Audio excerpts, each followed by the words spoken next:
To Ye in Lebedeva, Petersburg, November 8th, 1879. Dear Madam, old man Karamazov was killed by the servant Smerdyakov. All the details will be cleared up in the subsequent development of the novel.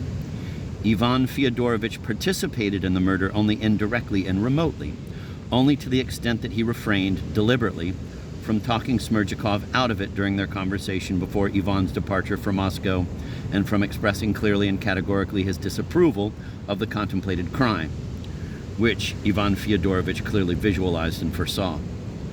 Thus he, as it were, permitted Smerdyakov to perpetrate it.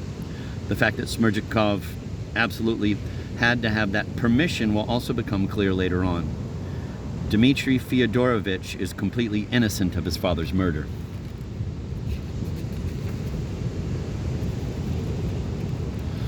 When Dmitry Karamazov jumped down from the fence and started wiping with his handkerchief the blood from the head of the old manservant he had wounded, his words, quote, "You've had it now, old man," end of quote, etc., in themselves give a hint to the readers that he was not a parricide. If he had killed his father and 10 minutes later had killed Grigory also, he would hardly have climbed down from the fence to the wounded servant, unless perhaps to make sure that he had really killed the man, who could be an important witness to the crime he had committed. But besides that, he seems to be full of compassion when he says, "You've had it, old man," etc. If he had killed his father, he would not have stood over the body of the servant with words of pity.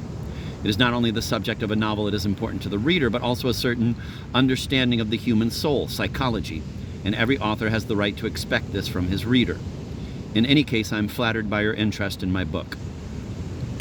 Please accept the assurance of my most sincere respect, your faithful servant, F. Dostoyevsky.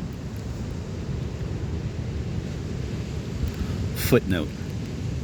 Dostoyevsky is here answering questions from a reader concerning Chapter 4, Book 8 of the Brothers Karamazov, in which Dmitry Karamazov restrains himself from killing his father but wounds the old servant Grigory.